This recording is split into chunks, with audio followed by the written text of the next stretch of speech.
일반적으로 사람들은 그 사람이 구하는 것이 무엇인가를 보면 그 사람을 알 수 있다, 그렇게 이야기를 합니다. 무슨 말인지 여러분이 한번 생각해 보시길 바랍니다. 그 사람이 지금 구하는 것, 그 사람이 지금 요구하는 것, 그걸 보면은 그 사람이 어떤 사람인지. 그 말은 무슨 말인가 하면 사람이 구하는 것에 그 사람의 가치와 그 사람의 취향과 그 사람의 관심과 삶의 강조점과 모든 것이 다 담겨 있다, 이렇게 전제하는 것입니다.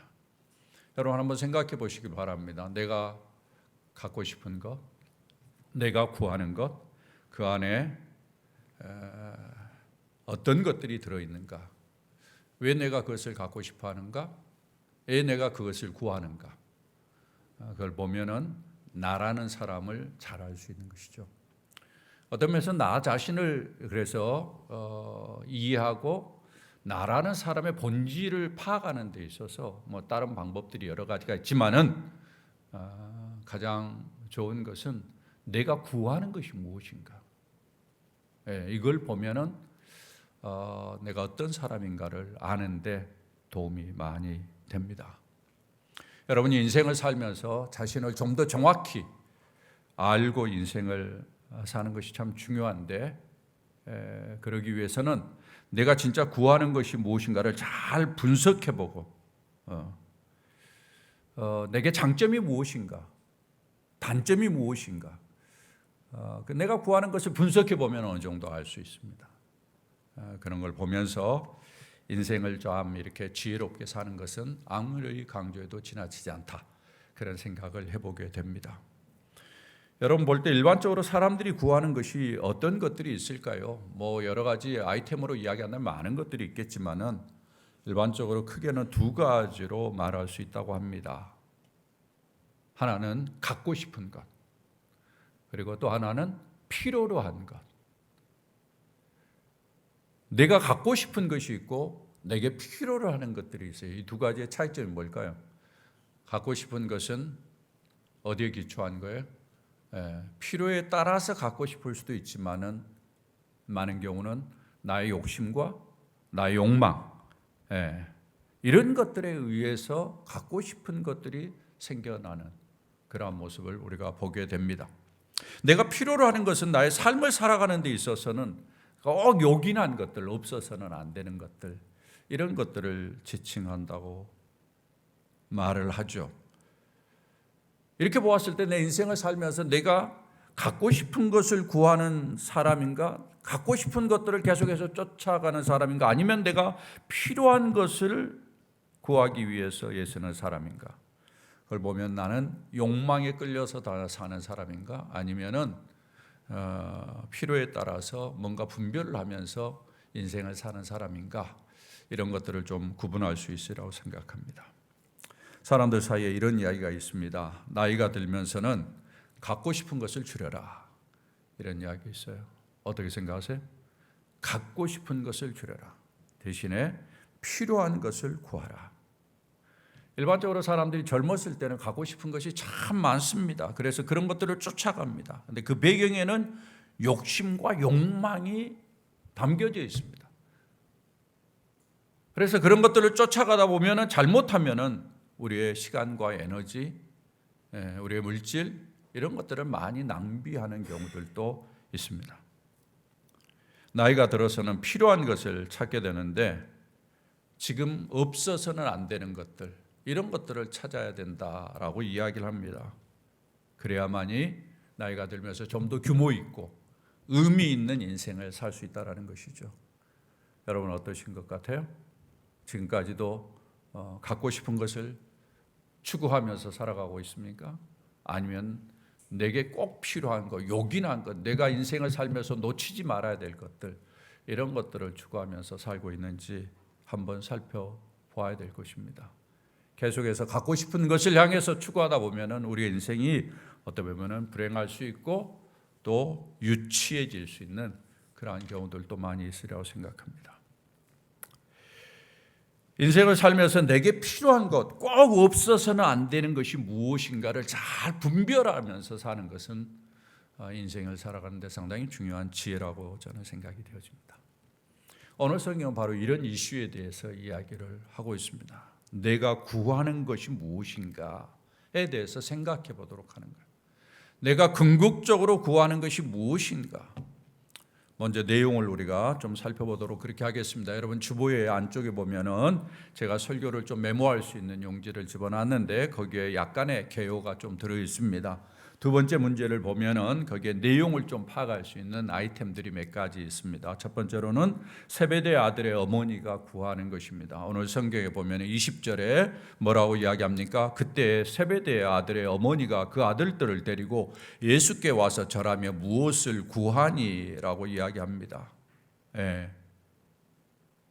여기에 세베대의 아들, 성경을 쭉 살펴보면은 이들은 야고보와 요한을 이야기합니다. 야고보와 요한인데 그 어머니가 여기에 등장을 해요. 어떻게 이 어머니가 등장했는지 성경은 이야기를 하지 않습니다. 그런데 야고보와 요한이 그 어머니와 함께 제자들이 있는 곳에 같이 오는 거예요. 그런데 뭔가 구할 것을 가지고 왔어요. 예수님께서 그 어머니에게 무엇을 구하는지 물어보는 것입니다. 그래서 그 어머니가 21절에 대답하기를 나의 두 아들을 주의 나라에서 하나는 주의 우편에 하나는 주의 좌편에 앉게 해 주십시오 라고 부탁을 하는 거예요. 그러니까 뭐예요? 청탁을 하기 위해서 엄마가 온 겁니다. 이 내용을 봐서 이제 어떻게 이런 과정이 생겼는지는 성경은 자세히 이야기하지 않아요. 그러나 발견할 수 있는 것이 있어요. 성경에 보면 이 어머니는 예수님이 다스리는 나라에 대한 어떤 이해가 있었던 것 같아요.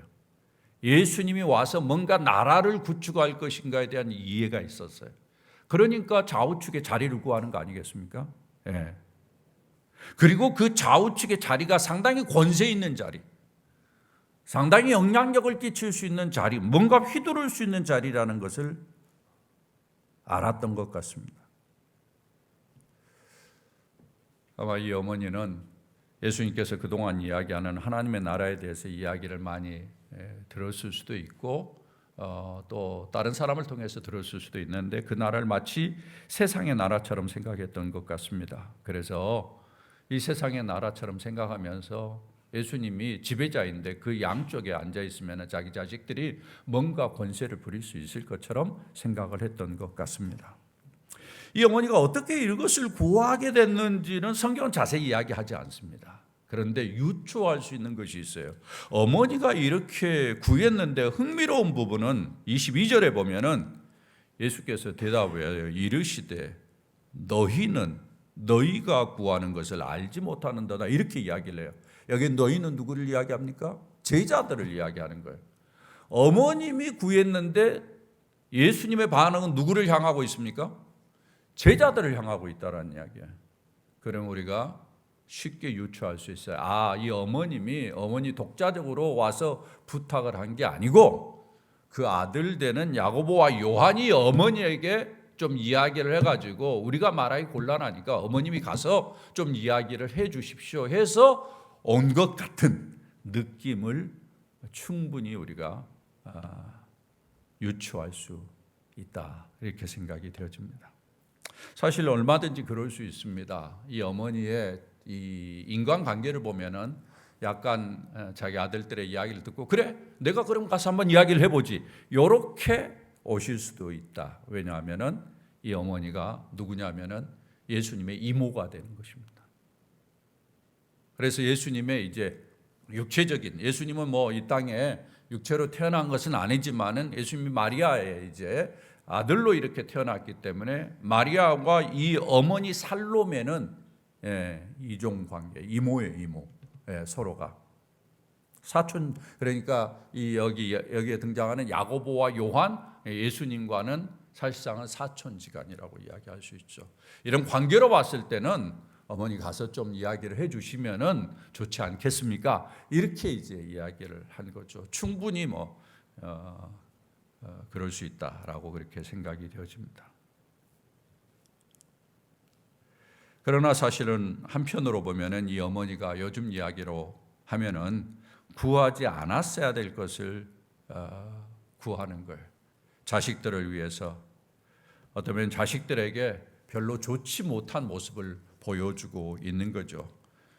이모로서 그동안 예수님을 따르는 것이 무엇인지, 또 예수님 주변에서 예수님이 무엇을 하시는지, 예수님이 지향하는 것들 어떤 것들인지를 계속해서 잘 듣고 그리고는 잘 아실 터인데, 자식들이 이걸 이야기한다면 예수님이 구하는 건 그게 아니야 라고 이야기를 하면서 바로 지도하고 자식들로 하여금 바른 방향으로 가도록 이렇게 이야기를 해줬어야 될 터인데, 어머님은 그냥 자식들을 위하는 마음으로 그냥 가서 예수님께 이런 부탁을 하고 있는 것입니다. 이것이 오늘 첫 번째 내용입니다. 두 번째, 이 본문에서 드러난 내용은 예수님이 이에 대해서 반응하는 내용입니다. 예수님이 어떤 반응을 하느냐? 22절에 보면 이렇게 이야기합니다. 예수께서 대답하여 이르시되 너희는 너희가 구하는 것을 알지 못하는도다. 내가 마시는 잔을 너희가 마실 수 있느냐? 그들이 말하되 할 수 있나이다. 예수님께서 먼저 너희가 구하는 것이 무엇인지, 그 의미가 무엇인지 알지 못한다고 지적합니다. 그리고는 예수님이 마시는 잔을 너희가 마실 수 있겠느냐 이야기를 해요. 예수님이 마시는 잔은 뭘 이야기합니까? 십자가의 잔을 이야기하고 고난의 잔을 이야기하는 거죠. 그들이 사실 이 말이 무슨 말인지 몰랐을 거예요. 그런데 그들의 대답이 아주 흥미로워. 22절에 보면 그들이 말하되 할 수 있나이다. 이 말을 어떻게 하게 됐는지 성경은 이야기하지 않아요. 그러나 아무것도 모르고 좌우편 자리에만 앉을 수 있다면 어떤 것이든지 할 수 있습니다 라고 이야기를 하는 의도가 담겨져 있지 않았을까, 이런 생각을 합니다. 예수님께서는 그들에게 너희들이 과연 내 잔을 마실지는 모르겠다 23절에 그러나 내 좌우편에 앉는 것은 내가 주는 것이 아니라 하나님에게 달려있다 라고 그렇게 이야기를 합니다.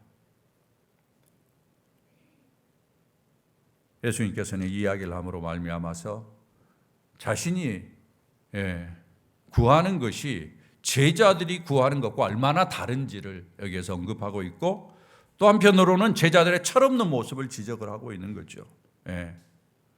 예수님께서 이야기하는 것은 분명합니다. 자리를 탐하지 말아라. 나의 잔을 너희들이 마실 생각을 해야지 자리를 탐하지 말아라. 그건 하나님이 알아서 하는 거야. 하나님의 주권에 달려있는 것이다 라고 그렇게 언급을 하고 있는 것입니다.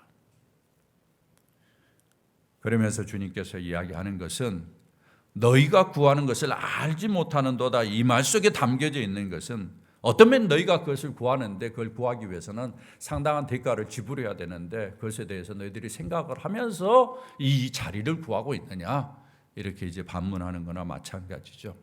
이런 내용들이 이제 예수님께서 반응한 내용입니다. 그 다음에 또 한 가지 내용이 뭐가 들어있느냐 하면은 제자들의 반응이에요. 오늘 성경 24절을 여러분이 한번 보시길 바랍니다. 우리가 24절 보면 흥미로운 것을 볼 수 있어요. 다 같이 한번 읽어볼까요? 시작. 열 제자가 듣고 그 두 형제에 대하여 분이 여기거늘. 여러분 어떻게 느껴지세요? 우리 같아도 그러겠죠. 어머니와 자식들이 와가지고 예수님 옆에 살짝 와가지고 아부를 하면서 뭔가 자리를 청탁하고 부탁하는 것을 보면서 그 옆에 있는 제자들이 어떻습니까? 10명이 분노하는 거죠. 속으로 시기하는 거죠. 질투하지는 거죠. 이 괘씸한 친구들. 이러면서 이제 반응을 보이는 내용이 여기 언급이 되어 있어요. 참 인간사에 있어서 아주 중요한 하나의 단면을 보죠. 모든 인간관계 속에서 이런 일들이 벌어지죠. 시기와 질투, 분노와 원망, 그 안에서 일어나는 갈등. 이것이 인간사의 보편적인 모습이 아닌가 그런 생각이 듭니다. 이런 내용이 지금 여기에 들어있어요. 그리고는 마지막에 예수님께서 이제 상황을 마무리하는 장면이 들어있는데요. 예수님께서 25절 이제 제자들에게 종합적으로 하는 이야기입니다. 뭐라고 이야기합니까? 이방인의 집권자들이 그들을 임으로 주관하고 그 고관들이 그들에게 권세를 부리는 줄 너희가 알거냐. 여기 이방인들을 끌어와요. 그래, 이방인들은 뭐예요? 하나님을 섬기지 않는 사람들이죠. 다른 가치를 가지고 살아가는 사람들을 이야기하는 거예요. 그 사람들은 뭐예요? 주관하는 것을 즐겨하는 거예요. 무슨 말이야? 다른 말로 이야기하면 다른 사람을 지배하는 것을 좋아한다는 거죠. 그리고 권세를 부리는 줄, 권세를 이용해 가지고 사람들을 이리저리 지배하려고 하는 그런 경향이 있는 것을 보이고 있습니다. 그러면서 26절에 하나님을 알지 못하는 사람들은 그렇게 하겠지만은 뭐라고 이야기합니까? 다 같이요. 너희 중에는 그렇지 않아야 하리니. 무슨 이야기예요? 제자들은 달라야 된다는 이야기예요. 너희는 그러지 않아야 된다는, 나를 따르는 자는 달라야 된다라는 거죠. 하나님 나라의 백성은 달라야 된다. 크고자 하는 자는 너희를 섬기는 자가 되고 으뜸이 되고자 하는 너희 종이 되어야 된다라고 이야기를 하면서 우리가 잘 아는 마지막 28절 말씀입니다. 다 같이 한번 읽어볼까요? 시작. 인자에 온 것은 섬김을 받으려 함이 아니요 도리어 섬기려 하고 자기 목숨을 많은 사람의 대속물로 주려 함이니라. 예수님이 자기의 모습을 들은 내가 섬기러 왔다. 나를 따르는 제자들이라고 이야기하는데 내가 어떤 모습으로 살아가는지 한번 봐라. 이것을 예수님께서 분명히 이야기를 하면서 이 내용을 마무리를 하고 있습니다. 여러분들이 이 내용의 흐름들을 보면은 예수님께서 이야기하고자 하는 말씀이 무엇인가를 어느 정도 가닥을 잡을 수 있으리라 생각합니다. 이제 이 말씀을 통해서 우리가 발견하는 것들, 예수님께서 드러내고자 하는 것들을 좀 간단하게 몇 가지 좀 보겠습니다. 여러분이 가지고 있는 설교 용지의 세 번째 문제입니다. 첫 번째를 같이 한번 읽어볼까요? 시작. 욕망이 지성을 압도할 가능성이 있다. 본문을 통해서 발견하는 아주 중요한 이슈입니다. 욕망이 지성을 압도한다라는 것이에요. 우리 안에 욕망이 있는데 그 욕망이 내가 배우는 것보다 앞설 수 있다라는 거예요. 우리가 이 땅을 살면서 많이 배웁니다. 그러나 그것이 효력을 발휘하지 못하는 현상이 일어날 수 있다는 거예요. 배우는 것이 아무런 의미가 없고 오히려 욕망에 끌려다닌다는 거예요. 우리가 많이 배우기는 하는데 그 배움이 욕망이라는 것에 영향을 받아가지고 다른 방향으로 곡해돼서 행동으로 나타날 가능성이 있다는 거예요. 그래서 여러분들이 아시는 것처럼 많이 배우는 사람들이 오히려 더 잘못된 일들을 많이 하는 그런 현상도 나타나는 것을 여러분이 보게 될 겁니다. 어떻게 느껴지세요, 여러분들? 여러분, 사람들은 배운 대로 하지 않는다고 합니다. 맞습니까? 어떻게 생각하세요? 여러분은 어떻게 생각하세요? 여러분 배운 대로 합니까? 사람들은 배운 대로 하지 아니하고 익숙한 대로 한다고 합니다. 자기에게 익숙한 대로. 그러니까 좋은 방향에서 익숙해지면 문제가 다르죠. 그런데 대부분의 많은 사람들은 나쁜 방향으로 익숙해져요. 왜? 어려서부터 그 익숙한 것이 쌓여져 오는 거예요. 어려서부터 하나님의 말씀의 기준에 의해서 바른 것이 무엇인지를 알았으면 좋은데 대부분의 많은 사람들이 어려서부터는 어떻습니까? 하나님의 말씀의 기준보다는 주변의 사람들이 어떻게 사느냐를 보면서 정보를 얻죠. 그런 것에 의해서 이미 익숙한 것이 어떻습니까? 안 좋은 것으로, 나쁜 것으로 이미 습관화되는 그런 일들이 있어요. 그래서 나중에 이제 어른이 돼가지고 아무리 배워도 사람은 배운 대로 하지 아니하고 어떻게 하는 거예요? 어려서부터 익숙한 대로, 습관대로 그렇게 하는 거죠. 오늘 성경에 언급된 두 제자 그리고 그 어머니 다 예수님 가까이에 있었습니다. 많은 말씀을 배웠습니다. 그러나 배운 대로 하지 않았습니다. 깨달은 지성을 따라서 행하지 않은 거죠. 그건 다 지나가는 거고 듣고 그냥 스치는 거고 욕망이 앞서는 것입니다. 어떤 욕망입니까? 내면에 있는 지배의 욕망. 다른 사람보다 높은 자리에 들어서서 다스리려고 하는 그러한 지배의 욕망. 이런 것들은 사실은 예수님을 만나기 전에 그 전부터 어려서부터 쌓여온 거죠. 그들이 어려서부터 쫙 봐오니까 로마의 많은 사람들 보니까 높은 자리에 앉아서 다 지배하는 거죠. 지배를 받으면서 볼 때, 야, 나도 저런 자리에 앉았으면 얼마나 좋을까? 이런 생각을 하게 되는 거죠. 그러니까 그들의 내면에 그런 자리를 탐하고자 하는 욕망이 있었던 거죠. 그들이 인생을 살면서 저렇게 자리를 탐하면서 정치적인 행위를 하는 것이 얼마나 위험한지도 알아요. 정치적인 입장에 있어서 자기의 어떤 위에 있는 사람들이 바뀌면 그 밑에 있는 사람들도 하루아침에 그 목이 날아가는 것도 잘 알아요.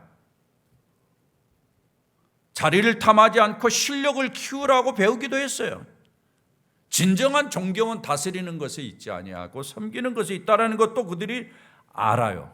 배웠어요. 알아요. 그러나 기회가 주어지면은 자리를 차지하려고 하는 것이죠.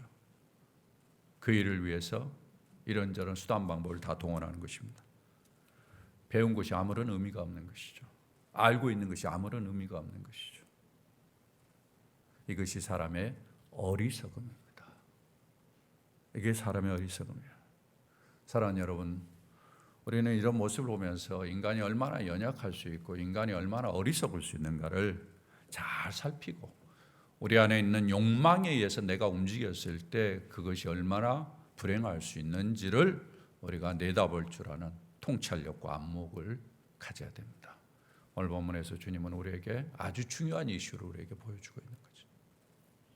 두 번째입니다. 우리 다 같이 한번 읽어볼까요? 시작. 많은 가르침에 비해 사람은 잘 변하지 않는다라는 거예요. 첫 번째와 약간 유사한 거지만은 두 번째 강조점은 잘 변하지 않는다라는 거예요. 예. 제자들 예수님께 많이 배웠습니다. 도전도 받았을 거예요. 그들 마음속에 결심도 했을 것입니다. 그러나 변하지 않는 거예요. 앞서 내용에 보면 예수님께서 어린아이의 비유를 들었어요. 너희들이 어린아이와 같이 되지 않으면 천국에 들어갈 수 없다라고 이야기를 했어요. 베드로의 케이스를 보면서 주님 우리가 모든 것을 버렸습니다. 그래 잘했다. 주님께서 칭찬하면서 너희들에게 상급이 있을 거야 라고 칭찬하면서도 주님이 내가 가는 길은 고난과 섬김의 길이야. 십자가의 길이야. 주님께서 말씀하셨어요. 그럼에도 불구하고 제자들은 예수님 말씀하신 대로 생각하고 행동하는 모습을 보이지 않습니다. 여전히 자리를 탐하는 모습이죠. 22절에 보면 너희가 구하는 것을 알지 못하도다. 그들이 말하되 할 수 있습니다. 그들은 자기들이 예수님의 고난의 잔을 마실 수 있다고 자신만만해하지만 사실은 쉽지 않은 것입니다. 예. 나중에 가서는 부득불 그들이 예수님의 고난의 잔을 마셔요. 그래서 여러분 잘 아시는 대로 야고보는 첫 번째 순교자가 되고 요한은 밤모섬으로 유배를 가는 그러한 고초를 당하기도 하죠.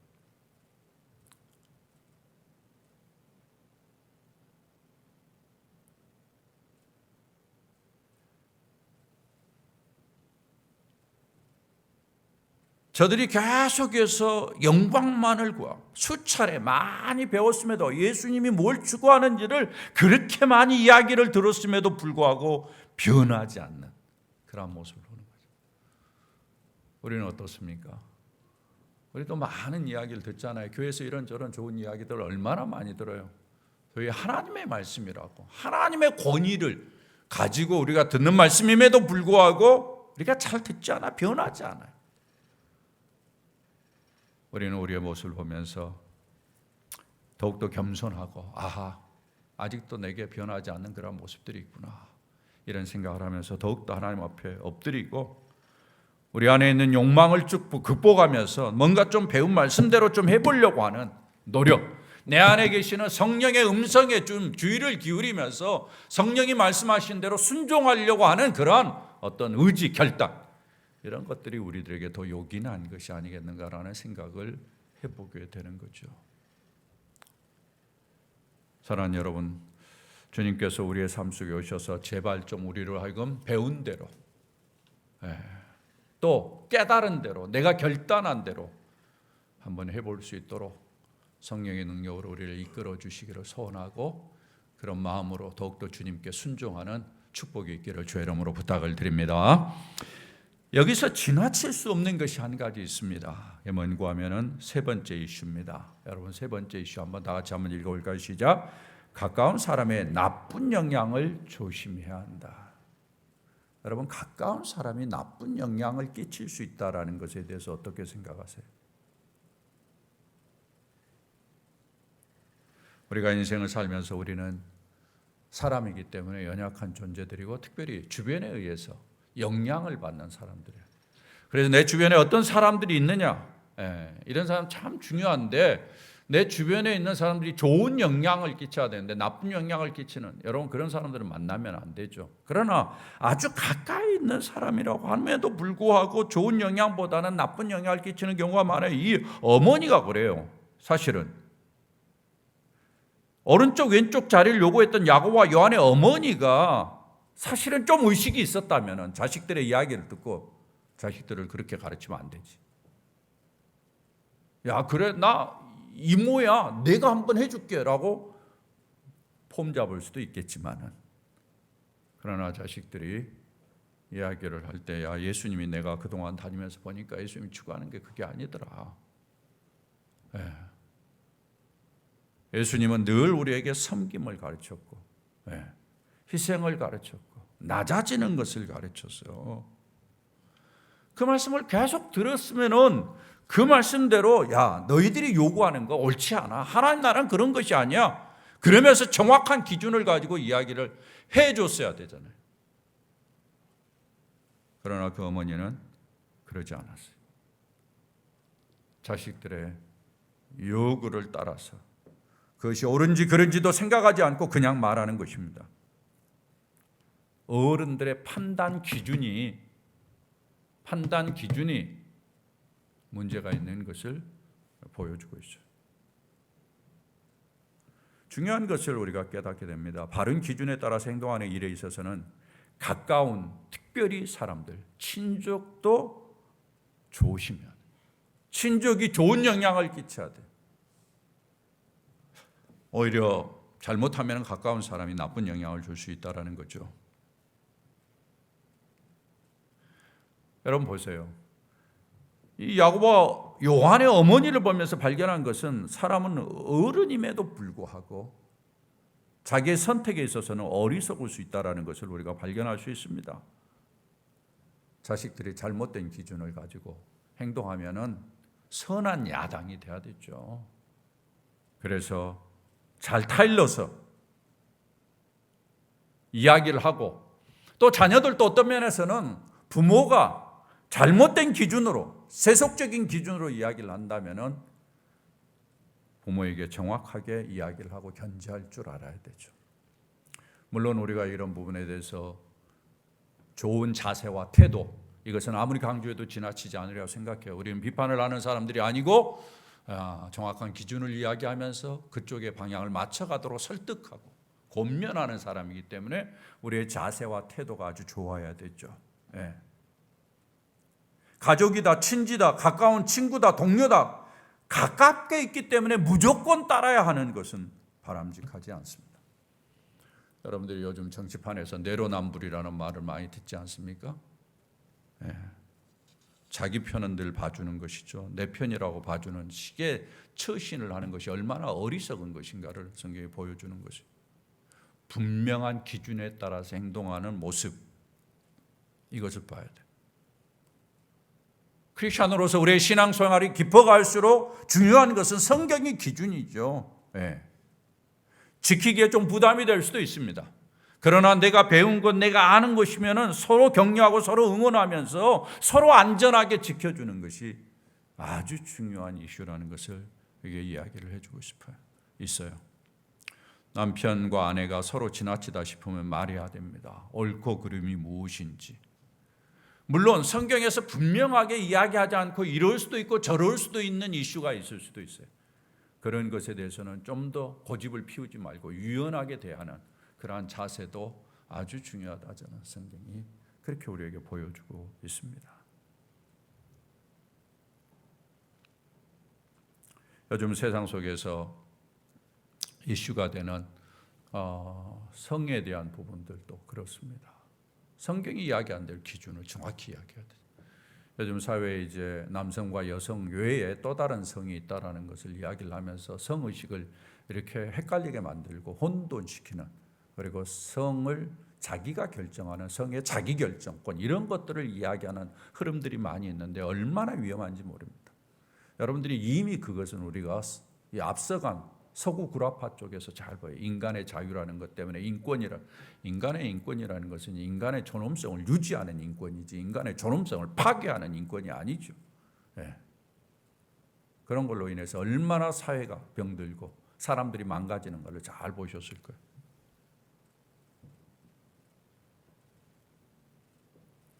인간의 성적인 부분들, 또 인간의 낙태라든지 이런 이슈들, 이런 것들이 상당히 민감하잖아요. 우리가 성경적인 기준을 가지고 정확하게 이야기할 수 있어야 돼요. 사랑하는 여러분, 저는 우리 사랑하는 성도들이 우리가 다 힘들죠, 버겁죠, 약하죠. 그럼에도 불구하고 우리가 하나님의 말씀을 배운 사람으로서 그 말씀을 가지고 그 기준에 따라서 행해보려고 노력하고, 그런 면에서 선한 영향력, 좋은 영향력을 끼치려고 애쓰는 것은 아무리 강조해도 지나치지 않다, 저는 그렇게 생각을 해보게 됩니다. 오늘 주님께서 이 어머니의 케이스를 이렇게 보여주면서 우리에게 분명하게 가르쳐주는 것을 여러분이 주의 깊게 들으시기를 부탁을 드립니다. 마지막입니다. 우리 다 같이 한번 읽어볼까요? 시작. 예수님의 제자는 구하는 것이 달라야 한다. 이 본문에 있어서 가장 이슈는 뭔가 하면은 26절에서 이야기하는 말씀입니다. 너희 중에는 그렇지 않아야 하나니. 너희 중은 그렇지 않아야 된다. 이게 무슨 말이에요? 너희는 달라야 된다라는 거예요. 사람들이 그렇게 자리를 차지하고 사람들이 자리의 권세를 누리려고 하지만 너희는 달라야 된다. 으뜸이 되고자 하고 크고자 하고 이런 것과는 좀 다르고 거리를 두고 오히려 섬기고 종이 되고 자기 목숨을 내어주는 이런 부분에 익숙한 것이 되도록 해야 된다라는 것을 주님이 강조하고 있습니다. 예수님의 제자의 자리는 바로 그런 자리라는 것이죠. 이것은 성경에 전반적으로 흐르는 중요한 이슈입니다. 여러분이 잘 아는 산상수훈, 예수님께서 마태복음 초반부에서 예수를 믿는 사람들, 하나님 나라의 백성들이 어떻게 살아야 될 것인가를 이야기하면서 하나님 나라의 윤리 기준으로 이야기하는 것이 산상수훈이에요. 그 산상수훈의 이슈가 무엇입니까? 가장 중요하게 강조하는 이슈가 뭔가 하면 너희는 그렇지 않을지, 너희는 그렇지 않아, 너희는 달라야 된다, 이렇게 이야기를 하는 거거든요. 여러분, 세상 사람들이 추구하는 것이 있죠. 우리 주변에 보면은 다 세상 사람들이 추구하는 것이 무엇입니까? 높아지는 것, 크고자 하는 것, 자리를 차지하는 것, 명예를 얻고자 하는 것, 소유를 갖고자 하는 것. 그러나 크리스천은 달라야 된다. 그 반대라는 거죠. 오히려 고난, 섬김, 희생, 사람들을 지배하는 것이 아니라 사람들을 돕는 것, 이런 것이 크리스천들이 추구하는 바여야 된다라는 사실을 우리에게 보여주고 있습니다. 크리스천은 인생의 모든 면에서 이런 모습을 보여야 한다고 저는 생각합니다. 우리가 이 땅을 살면서 제일 먼저는 많은 사람들을 만나잖아요. 사람들을 만날 때 사람들에게 좀 더 크리스천이기 때문에 다른 모습을 보였으면 좋겠습니다. 사람들이 일반적으로 보는 모습은 그 사람의 가지고 있는 자세와 태도, 이런 거잖아요. 자세가 좀 이렇게 태도가 약간 좀 겸손한 그러한 모습으로 가면 좀 어떻습니까? 사람들에게 가능한 한 좀 겸손하게 보이는, 우리가 일반적으로 이 세상을 살면서 야, 참 그 사람 겸손하게 보인다, 이런 태도들을 알잖아요. 그런 모습으로 좀 행동하고 그런 자세, 그게 좀 약해 보일까요? 저는 그렇지 않다고 생각해요. 사람들이 혹시 나를 보면서 내 자세나 태도를 보면서 건방지다고 생각하고 또 그 사람에게 가까이 갈 수 없는 그러한 모습이 될까 봐 좀 신경을 쓰는 그러한 자세, 이게 크리스천에 상당히 중요해요. 말에 있어서도 혹시 내 말이 저 사람에게 좀 부담을 주지 않을까? 마음에 상처를 주지 않을까? 이런 생각을 하면서 좀 말을 하는, 좀 더 달라야 되지 않을까 싶어요. 세상 사람들은 아주 뭐 그런 거 생각하지 않고 이야기하잖아요. 똑같은 말을 할 때도 강요하고 직설적이고 이런 것보다는 좀 견해를 표명하는 것, 좀 더 의견을 이야기하는 듯한, 그리고 내가 얼마든지 나도 실수할 수 있다, 나도 약한 사람이다라는 것을 드러내 보이는 것, 저는 그것은 인생을 살면서 중요한 태도가 아니겠는가라는 생각이 들어요. 그리고 사람들을 대할 때 이해하고 배려하는 마음, 이게 좀 달라야 돼. 사람들이 일반적으로 보면 자랑을 많이 하잖아요. 자랑을 할 때도 여러분 보세요. 대부분에 보면 막 자기 자식 자랑, 소유 자랑, 뭐 명예 자랑, 뭐 만나면 자랑하는 거예요. 여러분 돌아서면은 그런 자랑하는 친구들 제일 싫다고 그러잖아요. 그러면서도 나중에 가면은 또 자기도 자랑하고 있어요. 이런 이제 모습들, 우리는 좀 달라야 된다라는 거예요. 제가 보니까 자랑하는 사람들은 모두 다 자기가 잘 돼서 자기를 드러내고 싶어요. 근데 크리스천은 자랑도 자기를 자랑하는 것이 아닙니다. 크리스천 누구를 자랑하는 거니? 하나님을 자랑하는 거거든요. 하나님을 자랑하면 자기를 자랑할 자리가 없어요. 하나님을 높이면 돼요. 하나님의 은혜를 자랑하고 하나님의 은총을 자랑하고, 그러면은 우리가 교만할 이유도 없고요. 또 어떤 면에서는 우리가 어려움을 당해도 꿀릴 이유도 없어요. 화를 낼 이유도 없고요. 여러 가지 면에서 덕을 끼치게 되는 그런 인생을 살죠.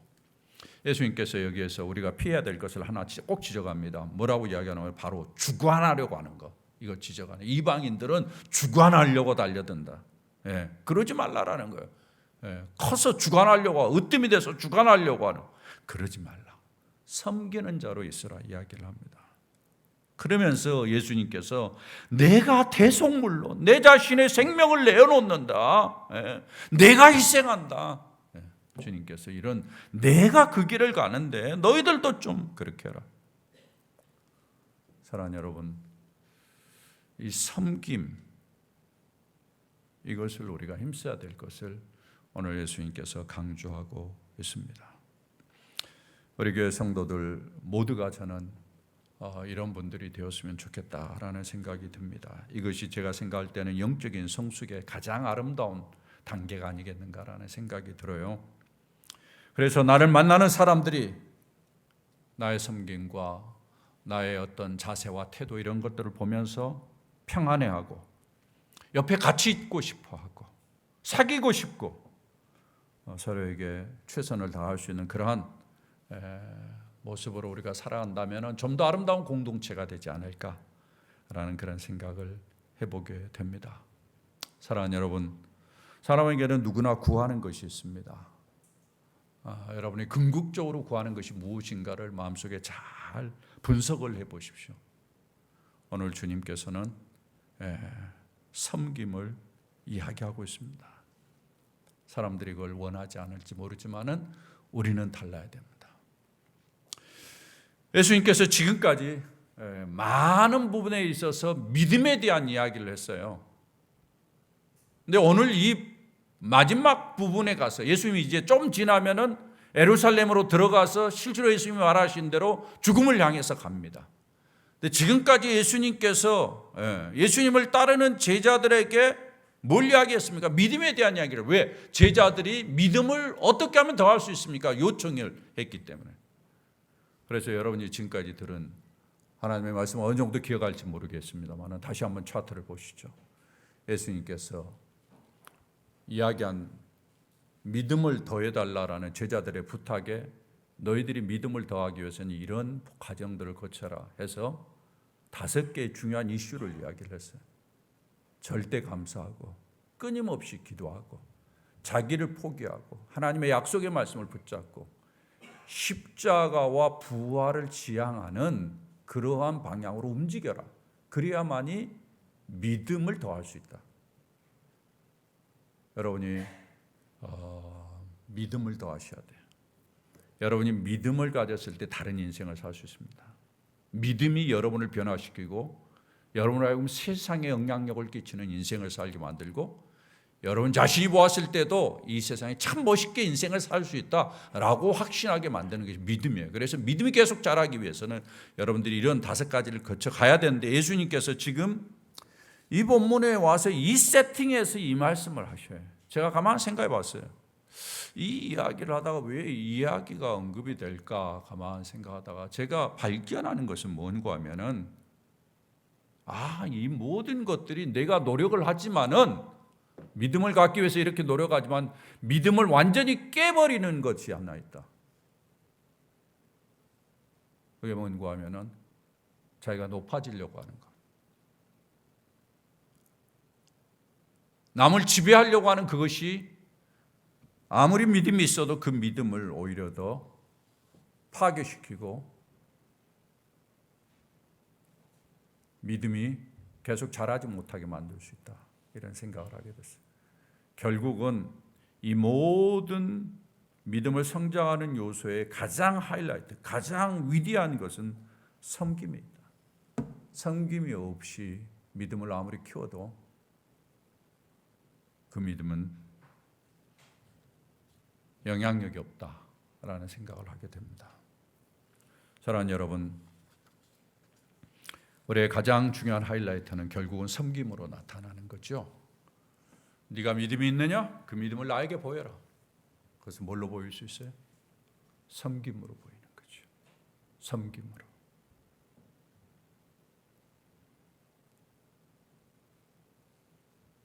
저는 이런 면에서 섬김에 있어서는 한계가 없다고 생각합니다. 그런데 지금까지 제가 신앙생활하면서 발견한 것은 많은 사람들이, 크리스천들이 섬김에 있어서 자기 나름대로 기준이 있어요. 딱 선을 그어놨어요. 나는 이만큼만 섬긴다. 이 이상은 안 해. 어떻게 생각하세요?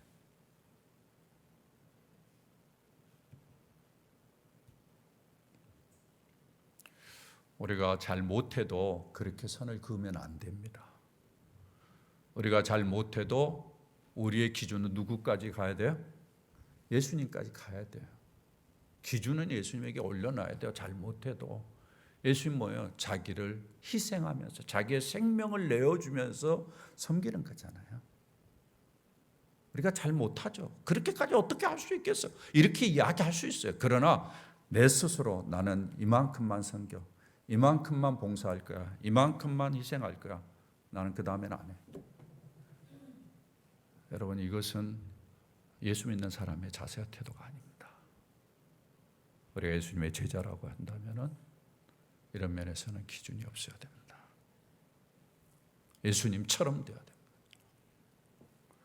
사랑하는 여러분, 여러분의 인생을 살면서 여러분의 구하는 것이 무엇인가를 한번 점검해 보면서 진정 주님을 잘 섬기는 그런 모습인가, 내가 구하는 것이 어디에 있는가를 잘 분석해 보면서 나의 영광보다는 진정 주님을 위하는 것, 주님이 보여주신 섬김, 희생 이런 것들을 구하면서 주님이 주시는 영광과 진정한 축복을 받아 누리는 은혜가 우리 모든 성도들에게 넘치기를 주의 이름으로 축원합니다.